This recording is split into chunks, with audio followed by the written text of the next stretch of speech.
ಒಂದೇ ನಿಮಿಷ. ಹೌದು, ಒಂದು ತುಂಬಾ ಇಂಪಾರ್ಟೆಂಟ್ ಆಗಿರೋ ಮಾಹಿತಿ ಇದೆ. ಏನಂದ್ರೆ, ನೀವುಗಳು ನಿಮ್ಮ ಹೆಸರಲ್ಲಿ ರಿಜಿಸ್ಟರ್ ಆಗಿರುವಂತಹ ಸಿಮ್ ಕಾರ್ಡ್ ಅನ್ನ ಬಳಸ್ತಾ ಇದ್ದೀರಾ. ಆದ್ರೆ ಬೇರೆ ಯಾರಾದ್ರೂ ನಿಮ್ ID ಕಾರ್ಡ್ ಅನ್ನ ಮಿಸ್ಯೂಸ್ ಮಾಡ್ಕೊಂಡು ಅಕ್ರಮವಾಗಿ ನಿಮ್ಮ ಹೆಸರಿನಲ್ಲಿ ಸಿಮ್ ಕಾರ್ಡ್ ನ ಯೂಸ್ ಮಾಡ್ತಾ ಇದ್ರೆ, ಅವ್ರೇನಾದ್ರೂ ಅಪರಾಧಿಕ ಕೆಲಸಗಳನ್ನ ಮಾಡಿದ್ರೆ ಪೊಲೀಸ್ನವ್ರ ಕೈಯಲ್ಲಿ ಫಸ್ಟ್ ಲಾಕ್ ಆಗೋದು ನೀವೇ. ಹೌದು, ಇದನ್ನ ಹೇಗ್ ತಡಿಬೇಕು ಅಂತೀರಾ? ಗೂಗಲ್ಗೆ ಹೋಗ್ಬಿಟ್ಟು TapCoff ಅಂತ ಟೈಪ್ ಮಾಡಿ, TAFCOP ಅಂತ ಟೈಪ್ ಮಾಡಿ. ಅವಾಗ ಒಂದು ವೆಬ್ಸೈಟ್ ಓಪನ್ ಆಗುತ್ತೆ, tapcoff.sancharsathi.gov.in ಅಂತ. ಆ ವೆಬ್ಸೈಟ್ ಅನ್ನ ಓಪನ್ ಮಾಡಿ, ಅದರಲ್ಲಿ ಹೋಗ್ಬಿಟ್ಟು ನಿಮ್ಮ ಮೊಬೈಲ್ ನಂಬರ್ ಹಾಕಿ, ಹಾಗೆ ಕ್ಯಾಪ್ಚನ್ ಎಂಟರ್ ಮಾಡಿ, ಒಂದು OTP ಬರುತ್ತೆ, OTP ನ ಹಾಕಿ. ಸೊ ಇಷ್ಟು ಓಪನ್ ಮಾಡಿದ್ಮೇಲೆ ನಿಮ್ಮ ಹೆಸರಲ್ಲಿ ಎಷ್ಟು ಸಿಮ್ ಕಾರ್ಡ್ಗಳು ರಿಜಿಸ್ಟರ್ ಆಗಿದಾವೆ ಅವೆಲ್ಲ ಬರ್ತವೆ. ಅವುಗಳಲ್ಲಿ ನೀವು ಬಳಸ್ತಾ ಇರೋದು ಯಾವ್ದೈತೆ ಅದನ್ನ ಬಿಡಿ. ಬಟ್ ನೀವು ಬಳಸದೇ ಇರೋ ಸಿಮ್ ಕಾರ್ಡ್ಗಳು ಅಲ್ಲಿದ್ರೆ ಆ ಆಪ್ಷನ್ ಅಲ್ಲಿ ನಾಟ್ ಮೈ ನಂಬರ್ ಅಂತ ಒಂದು ಆಪ್ಷನ್ ಇದೆ. ಅದನ್ನ ಕ್ಲಿಕ್ ಮಾಡಿ ಕೆಳಗಡೆ ರಿಪೋರ್ಟ್ ಮಾಡಿ. ನೀವು ರಿಪೋರ್ಟ್ ಮಾಡಿದ ತಕ್ಷಣ ನಿಮ್ಗೊಂದು ಮೆಸೇಜ್ ಬರ್ತದೆ, ಬ್ಲಾಕ್ಡ್ ಅಂತ.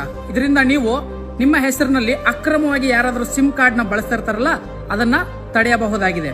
ಮತ್ತೆ ಈ ವೆಬ್ಸೈಟ್ ಬಂದ್ಬಿಟ್ಟು ಡಿಪಾರ್ಟ್ಮೆಂಟ್ ಆಫ್ ಟೆಲಿಕಾಂ ಕಮ್ಯುನಿಕೇಶನ್, ದೂರ ಸಂಪರ್ಕ ವಿಭಾಗದ ನಿರ್ವಹಣೆಯಲ್ಲಿರುವಂತಹ ವೆಬ್ಸೈಟ್, ಗವರ್ಮೆಂಟ್ ವೆಬ್ಸೈಟ್, ಯಾವುದೇ ಥರ್ಡ್ ಪಾರ್ಟಿ ವೆಬ್ಸೈಟ್ ಅಲ್ಲ. ಸೊ ಹೀಗಾಗಿ ಆರಾಮಾಗಿ ನೀವು ಇದನ್ನ ವೆಬ್ಸೈಟ್ ನ ಬಳಸಬಹುದು. ಕೊಟ್ಟಿರೋ ಮಾಹಿತಿ ನಿಮಗೆ ಉಪಯುಕ್ತವಾಗಿದ್ರೆ ಎಲ್ರಿಗೂ ಶೇರ್ ಮಾಡಿ, ಎಲ್ಲರನ್ನು ಜಾಗೃತರನ್ನಾಗಿ ಮಾಡಿ. ಧನ್ಯವಾದಗಳು.